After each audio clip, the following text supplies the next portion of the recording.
Olá pessoal, eu sou o Pacete, esse é mais um episódio do Tech for Business, um podcast e videocast da Sonda que traz a relação entre tecnologia, negócios e vários outros temas.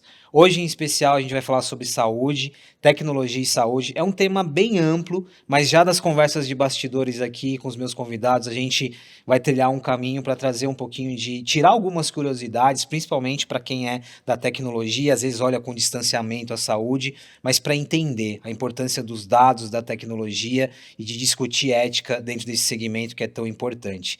E hoje eu recebo o Félix Rigoli. Tá certo? Muito bem, Eu estava muito bem. preocupado aqui de falar certinho o Não, sobrenome.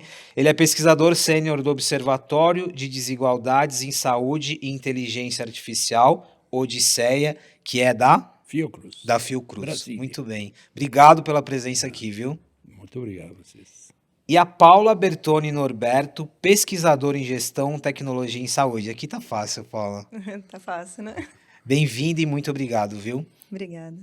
Bom, quem não está habituado à área da saúde, eu me incluo aqui, a gente sempre às vezes olha a saúde com muito distanciamento. Saúde faz parte da nossa vida, mas distanciamento em relação a dados, a tecnologia, muitas vezes apareceu um segmento que está muito distante de todo mundo. E logo no início aqui da nossa conversa eu queria desconstruir um pouquinho, né? O que é tecnologia na saúde? Do que a gente está falando? Quantas vertentes da nossa conversa tem aqui? Vocês como profissionais, pesquisadores, basicamente respiram isso todo dia. Paula, desconstrói um pouquinho para a gente aqui essa relação tecnologia e saúde hoje. Olha, eu penso que é um tema muito amplo, né? Desconstruir a tecnologia dentro da saúde, a gente poderia abordar várias esferas. Mas uma que eu gosto de trabalhar é a questão da população, né? Então, fazer essa conexão, essa ligação entre a população e o quanto que a tecnologia ela pode agregar. Eu acho que talvez traz uma clareza, né? Veja, a gente tem 8 bilhões de habitantes, né? No último censo de 2022. Até 2050, a gente vai ter 9,7 bilhões de habitantes no mundo. E isso não é porque as pessoas estão nascendo, é porque a gente está envelhecendo, a gente está vivendo mais. Então, a saúde, a tecnologia também, a gente fala de tecnologia farmacológica, né? Ela trouxe avanço na medicina para suportar isso. Em contrapartida, a tecnologia dentro da saúde, ela suporta o atendimento dessa população, né? Considerando atendimento remoto, por exemplo, em áreas mais isoladas, como a telemedicina, ou se a gente fala em diagnósticos, né, em saúde, com acesso à automatização de exames de imagem, ou no caso que eu mais gosto de trabalhar, que é uma análise preditiva de como que vai estar essa população em 2050. Quais serão as doenças de maior impacto em saúde e em custos assistenciais também, né? Eu acredito que essa correlação pode abrir o tema. Ó, já tem dois aspectos interessantes que eu vou destacar para desconstruir e considerando o quão é amplo saúde e tecnologia, mas a gente vai aterrissar. Então, o primeiro aspecto que você falou sobre base, sobre a população, sobre saúde como ferramenta tecnologia como ferramenta de acesso à saúde, aqui já tem um aspecto muito interessante, né? O quanto que a tecnologia ajuda o cidadão, a pessoa a também ter acesso à saúde, a ter mais conhecimento sobre o seu próprio diagnóstico. E o preditivo que você falou, a gente tem hoje muita inteligência, muito dado, muita informação que pode nos ajudar. Então, dois aspectos já interessantes aqui sobre essa desconstrução de saúde. E aí, Félix, a gente estava falando também, tem um outro lado que é um lado comportamental aqui, né? Que muito do que você estuda e para onde você está debruçado, a saúde, o impacto da tecnologia direto nas pessoas e o quanto isso se conecta com saúde, né? Claro.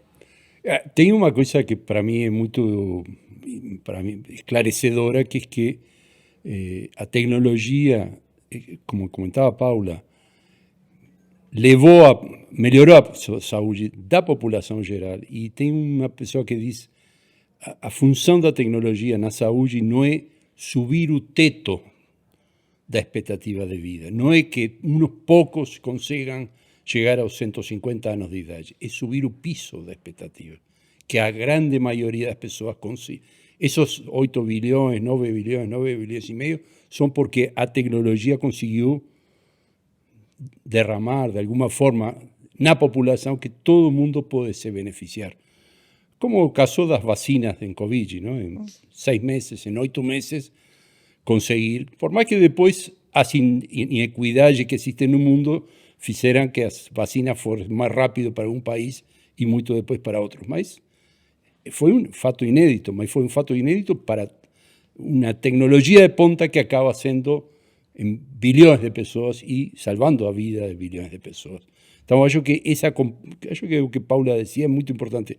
Tecnologia para muitas pessoas. Muitas vezes fica nos grandes manchetes a tecnologia para grandes breakthroughs, coisas que só uns poucos vão conseguir fazer. Um braço eletrônico ou um óleo eletrônico. Quando, na verdade, a tecnologia, a grande coisa é informação, é educação para a população, é fabricação de tecnologia que serve para todos. Então, esse ponto, para nós, pelo menos, é o ponto principal. Quanta tecnologia é importante para subir o piso da expectativa de vida das pessoas. É interessante, Félix, você trazer esse ponto, porque a tecnologia e a saúde, elas às vezes bebem um pouco da fonte da ficção científica também, né? E o que pode, às vezes, distanciar o que você falou. A gente tem que lidar muitas vezes até com fake news relacionadas a isso, mas tem esse deslumbramento às vezes, né, da imortalidade do corpo. Mas vamos deixar essa conversa de lado, porque o nosso papo aqui ele é um pouquinho mais prático, mas é interessante tirar esse deslumbramento que às vezes também atrapalha um pouco a discussão. E aí, Paula, voltando a esse aspecto de quantidade, pessoas, eu queria que você desse uma ideia para a gente de quais elementos da tecnologia a gente está falando aqui. A gente está falando de dados, de plataformas, e aí, claro que tem distinção, né, saúde pública, privada, mas dá uma ideia hoje do quanto que a tecnologia, nessa condição que você falou, de dar acesso, de ter bastante gente, o quanto que ela já é presente no dia a dia da saúde. A mais básica de todas a gente pode abordar aqui, que é a comunicação. Então, quando a gente traz a tecnologia, primeiro a gente fala de educação em saúde, né? Então, a gente leva acesso à educação em atenção primária, por exemplo. A tecnologia, ela facilita o acesso à informação. Então, saúde pública, por exemplo, com o meu SUS, né? Os informativos. Então, começa a ter informação de qualidade, né? A gente sai um pouquinho ali das redes sociais, né? Porque ali a gente sabe que nem sempre a gente tem uma informação útil e traz uma informação relevante para a população. Eu acho que esse é o primeiro ponto da tecnologia, né? Agora, o quanto que ela é presente dentro da saúde, muito menos que a gente imagina e do que a gente até gostaria, né?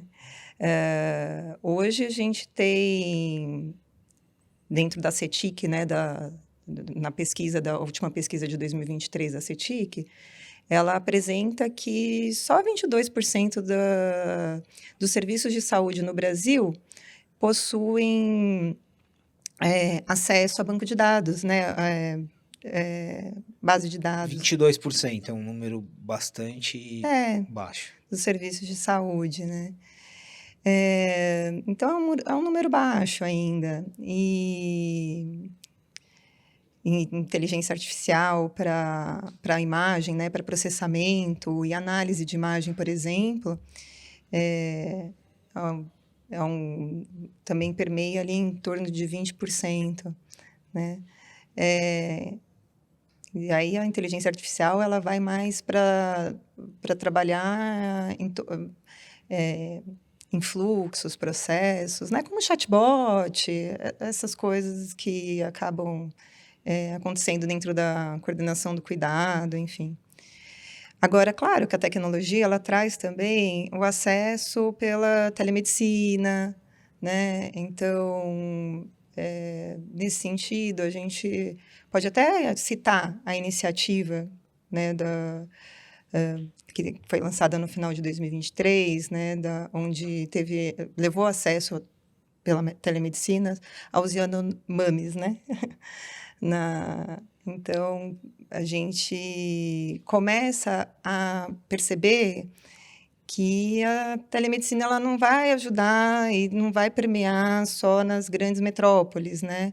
Ou nas regiões periféricas das grandes cidades. A gente consegue ir para as regiões mais remotas também. Félix, essa é a pergunta de milhões, mas onde está o desafio aqui? Esse nível baixo de aplicação, de uso da tecnologia, 22%, 20%, por quais desafios a gente transitaria aqui em relação a ter uma saúde no Brasil que seja mais tecnológica? Bom, em parte, eu, digamos, não estou completamente de acordo com Paula de que seja uma... É decir, o que ela estava comentando é 22% dos estabelecimentos usam a ponta disto que seria inteligência artificial. Mas o próprio estudo mostra uma série de outros valores muito altos. De fato, não sei se vocês conhecem o aplicativo Meu SUS Digital, que é o aplicativo oficial, digamos, do SUS. Tem, acho que 50 milhões de downloads. Ou seja, tem, lógico, cada qual pode ter mais de um celular.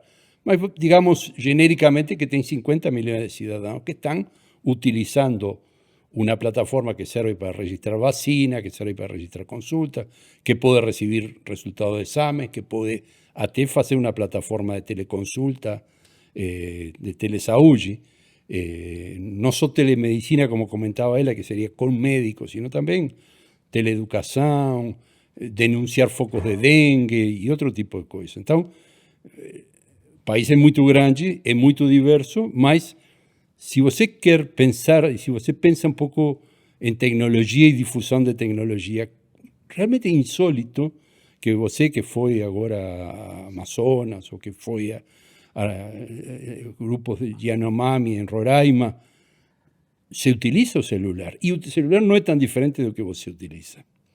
Você vai a Beverly Hills, em Califórnia, e veja os carros que eles usam, mas veja o celular que eles usam. É parecido ao que você usa. Ou seja, que teu celular, o celular de Beverly Hills e o celular do Yanomami não são tão diferentes e, portanto, uma plataforma, como acontece na África, na Índia, uma plataforma que tem bilhões de acessos a sistemas que, em muitos casos, já se utilizam e que, em outros casos, vão dar como se fosse a plataforma para seguir subindo.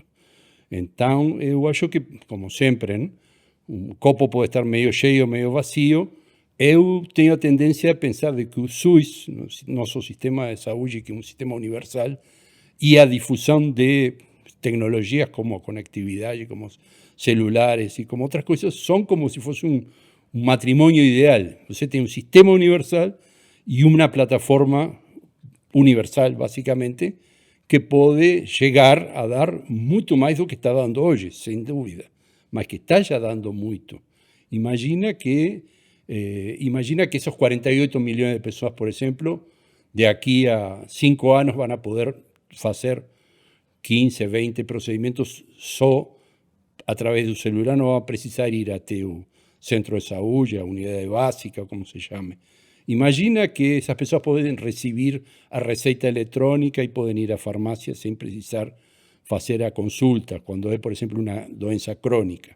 São coisas que podem parecer simples. Se você faz a soma de horas, de tempo, de sofrimento, de fila, imagina quantos são, quantos milhões e milhões de horas de sofrimento realmente.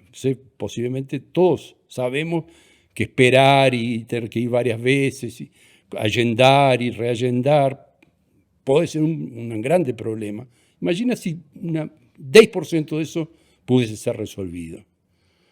Eu não sei como fazer uma conta de felicidade e de alegria disso, mas pelo menos dá uma diminuição do sofrimento que muitas vezes Brasil tem um sofrimento importante de filas de espera. No sistema público e no sistema privado, quase tanto como no sistema público. por diferentes razões. Imagina que em parte pela diversidade do país, dificuldade de comunicação, distância geográfica. Imagina que 10% ou 15% disso você pudesse resolver sem essa necessidade. Então, eu vejo essa parte, para mim, é uma nova etapa do SUS. É uma nova etapa, um sistema universal que agora, como se fosse, cavalga em uma tecnologia muito melhor e vai poder seguir subindo. Vocês trazerem o exemplo do Meu SUS é muito importante e emblemático, porque 50 milhões, né, em torno de 50 milhões, a gente está falando de algo muito representativo, tendo em vista o que significa o Sistema Único de Saúde brasileiro e o que significa já uma base como essa, né? Aqui eu acho que esse já é um exemplo, não é algo, a gente não está falando de algo simples, a gente está falando de algo que já traz muita informação e, como você disse, pode trazer muitas aplicações aqui. Aí, Paulo, aqui tem um mito que quem está de fora da saúde, e aí principalmente para quem trabalha com tecnologia, que lida com dados, com programação, que quais os limites para a gente lidar com esses dados, né? Eu acho que no exemplo aqui do Meu SUS está claro que uma informação que está ali, ela é preventiva, ela é sobre uma vacina, ela é para entender um recorte da população, são muitos dados importantes. Mas voltando à essência de dados na saúde, quais são os limites? Quem nos regula hoje? Quem determina o que pode ser armazenado, o que não pode? Dá uma ideia para a gente, porque eu acho que isso também acaba sendo um mito muitas vezes, né? Porque a gente tem diversas... a gente tem a LGPD, né, que faz a legislação dos dados, né, que regula a regulamentação dos dados. O projeto de lei agora, que era para sair no primeiro semestre, que é para a inteligência artificial, para a padronização da interoperabilidade. Só que, na minha percepção e na minha opinião, eu queria até, antes de falar, compartilhar, né, com o senhor, me parece que a gente aprende um pouco todo dia, né, com relação a isso, está meio construindo junto o software, porque sai um software por dia, né, um novo processo, um novo procedimento, um novo software para a saúde a cada dia. E dentro dessa realidade, se a gente segue, claro que você segue todos esses padrões, né, os padrões de acompanhamento de dado, mas muitas vezes ele fica ali parado. Félix, dá uma distinção para a gente um pouquinho. É importante aqui dados abertos e os dados anônimos, mas assim, de novo, para a gente desconstruir um pouco dos mitos que existem em relação a dados. Acho que isso sempre é um ponto, né? Mas quem está usando meu dado? É o convênio médico? É o diagnóstico? É o hospital? O quanto que a gente, assim, continuando, né, nesse ponto da Paula, o quanto que a gente tem de maturidade para falar sobre dados aqui? Uma das leis grandes da ética da saúde digital em geral é que você tem que considerar que o dado, primeiro que nada, é da pessoa, do paciente, ou seja, que é um pedaço, uma parte da pessoa, e segundo, que é um bem público, ou seja, que então está proibido, digamos, desconsiderar o dado, como dizendo, não é de ninguém, e está proibido vender esse dado, porque você sabe que hoje, possivelmente, os dados, o conjunto de dados mais interessantes são os dados de saúde populacionais. Se você consegue roubar de alguma forma dados de milhões de pessoas, tem uma quantidade de usos na pesquisa farmacêutica, não é só invasão da privacidade da pessoa, não é pacete o que está em risco. É quase uma questão de soberania nacional. É uma questão de soberania nacional.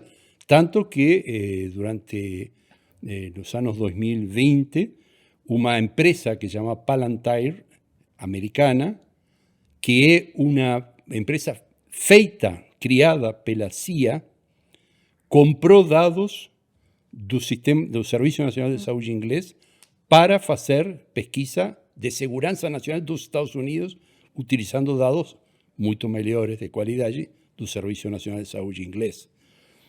Hoje isso pode estar acontecendo aqui no Brasil, ou seja, que Eu tenho, inclusive, outros dos grandes preceitos de ética no manejo de dados é que você não cria e não acumula dados por acumular dados.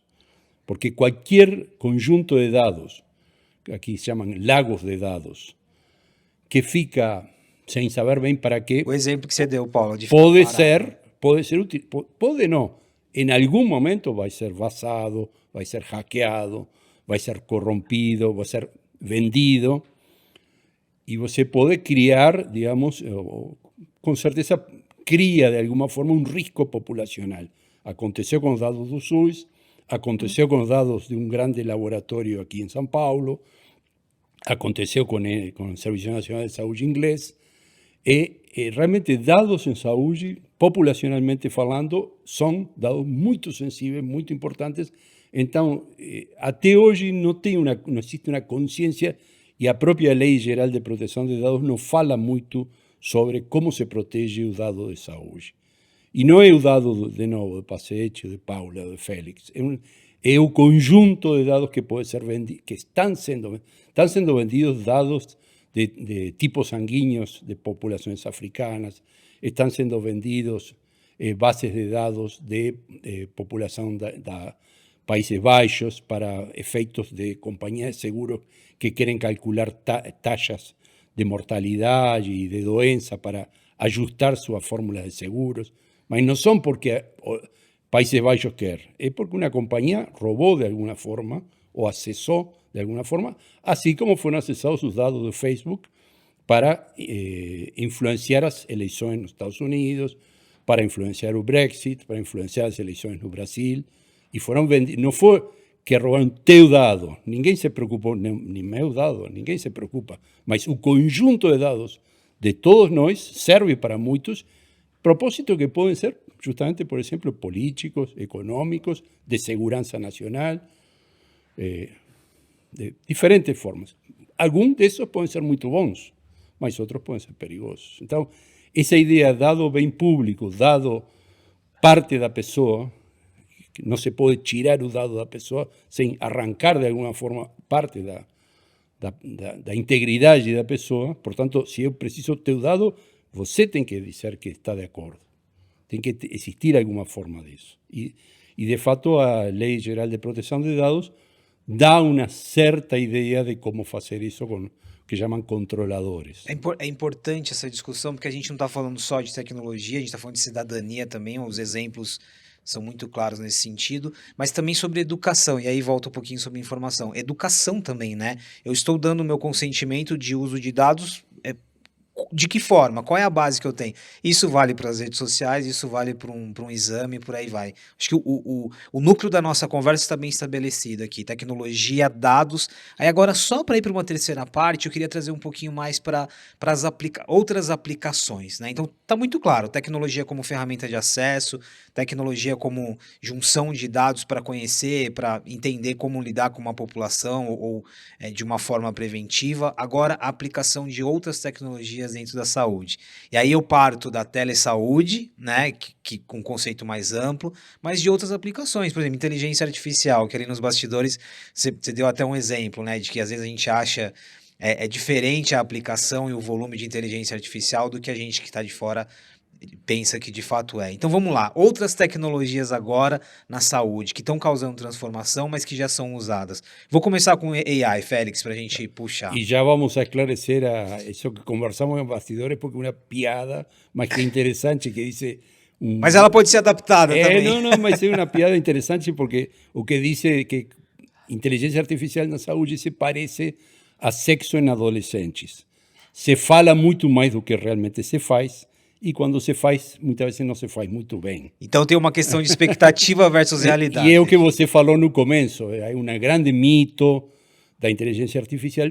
Alguns desses mitos da inteligência artificial têm muita base.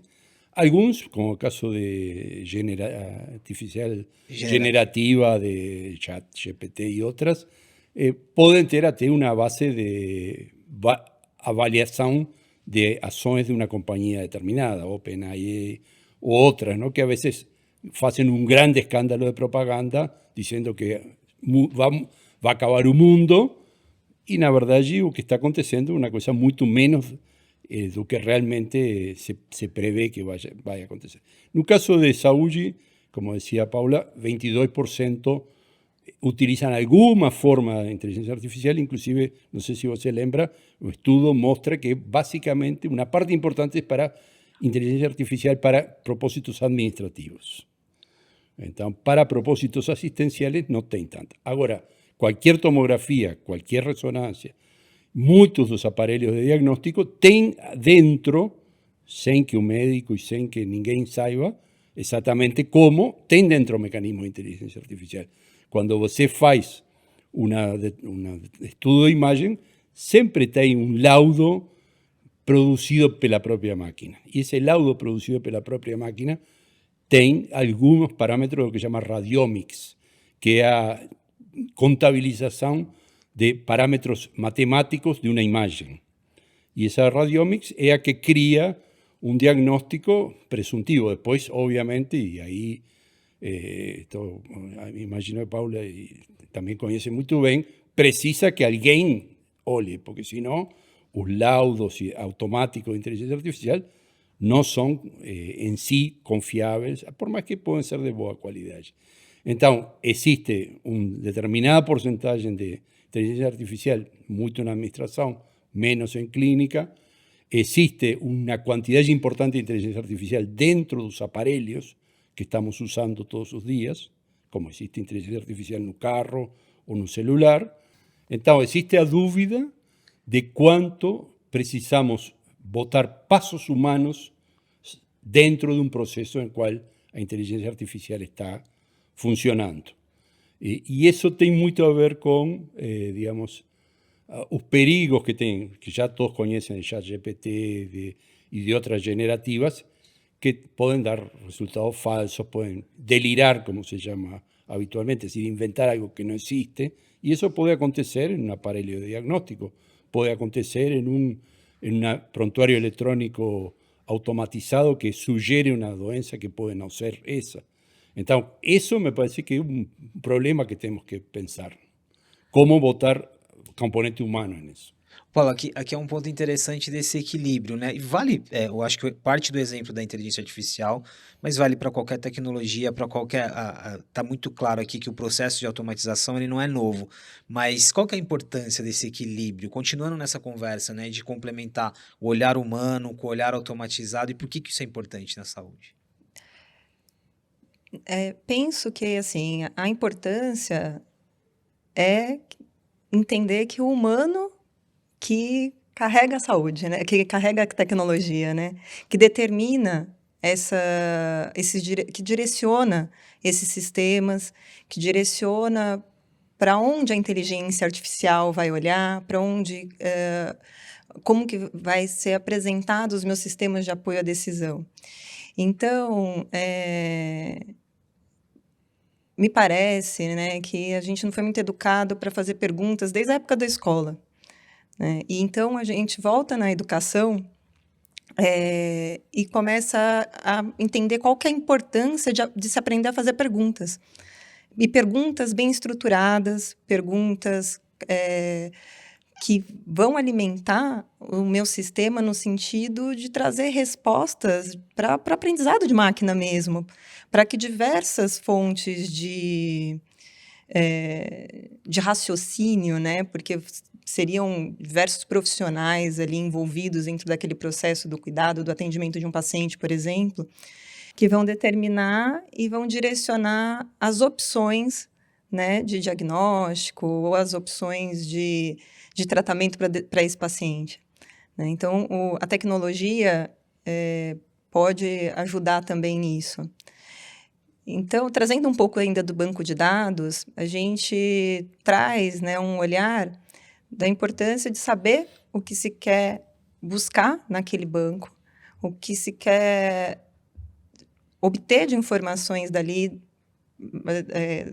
né, mediante algum tempo, para que se estruture isso de uma forma que essas respostas e esse direcionamento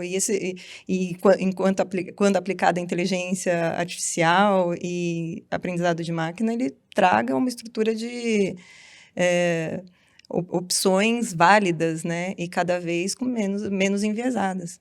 Olha, eu vou terminar e aí depois eu vou pedir para o Félix trazer um recado para quem está na tecnologia, mas não necessariamente diretamente na saúde, mas vai lidar com dados da saúde. Mas eu vou terminar com o exemplo que você deu nos bastidores ali, falando da sua própria formação, né?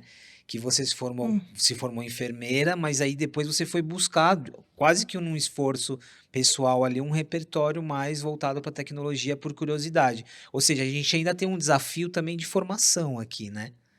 Sim, sem dúvida. Na minha formação, eu não tive uma base estruturada para atender o paciente à distância, né? Para fazer uma anamnese bem feita à distância. E acho que a gente ainda tem que caminhar bastante nessa linha para melhorar, para prestar uma assistência de qualidade com a tecnologia, porque ela é uma realidade, ela é um caminho sem volta. A gente vai voltar para o analógico, né?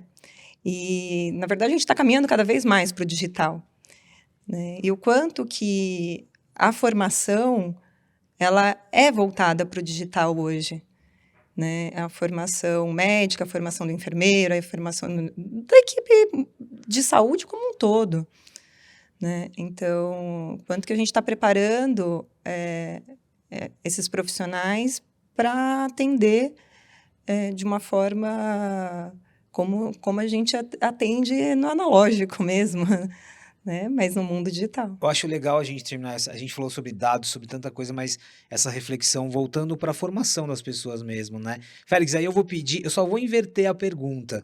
Como eu disse inicialmente, a gente tem muitos profissionais que nos acompanham que não trabalham diretamente com a saúde, mas trabalham com tecnologia, com programação, às vezes têm acesso a um dado, às vezes estão desenvolvendo um app ali para uma empresa de saúde. Que recado você daria para esses profissionais em relação ao cuidado, em relação ao repertório que ele precisa buscar para lidar com essa informação e para entender um pouquinho mais desse mundo que a gente falou aqui?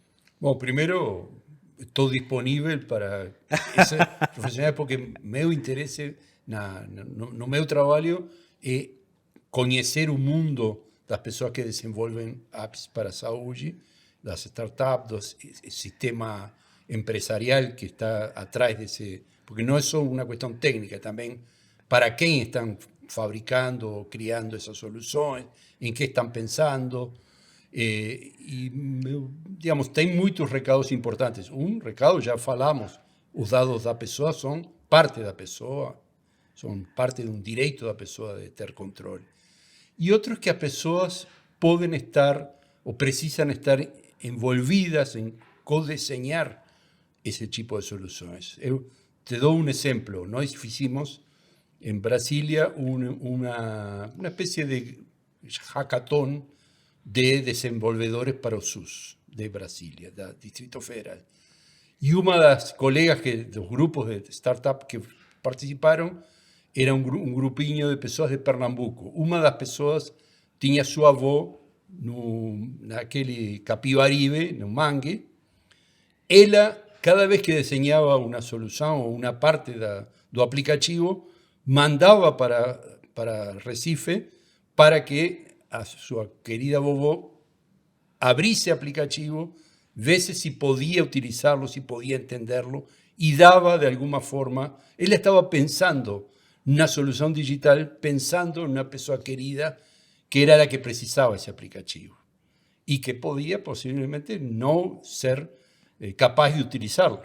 Ese drama que podemos tener, yo tengo bastantes años, que podemos tener las personas velhas de que estamos creando un mundo en el cual podemos estar fuera, porque somos iletrados, porque no tenemos el famoso letramiento digital, porque no tenemos vista suficiente como para olear un teclado, o porque no podemos entender lo que está aconteciendo. En el caso de los Yanomami o de otros grupos, este es parte del trabajo. Entonces, que a pessoa que está trabajando con tecnología para a saúde, primeiro pense nos dados da pessoa e segundo pense como envolver as pessoas usuárias no desenho, que o desenho não é feito só em um computador isolado, tem que ser feito em contato com as pessoas que vão utilizar. É muito. Aqui a gente conclui, e aí conectando as duas pontas, né? Quando você começa falando ali, Paulo, o exemplo de ser. De democratizar, de ser para todos, de dar acesso, e quando você traz o exemplo de que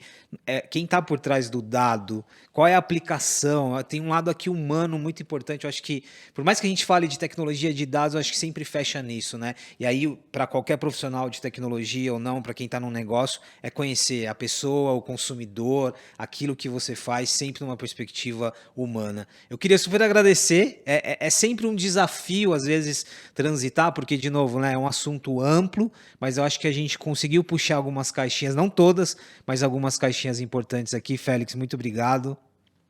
E Paula, muito obrigado, viu? Obrigada. Obrigado a você e esperemos se tem dentro do público desenvolvedores que queiram participar neste processo. Na Fiocruz Brasília estamos com uma pesquisa sobre esse assunto. Bom, o convite está feito, acho que é um baita serviço, fica aqui então registrado. Pessoal, mais um episódio do Tech for Business, saúde e tecnologia, um episódio que a gente ficaria aqui muito tempo porque é um assunto amplo, mas eu queria muito agradecer a tua presença e continue conectado aqui no Tech for Business. A gente já falou de educação, de inteligência artificial generativa, agricultura e muitos outros temas. Também um agradecimento ao Vila Regia Buffet, que é o nosso parceiro aqui e nos ajuda nos bastidores da produção do Tech for Business. Até o próximo episódio.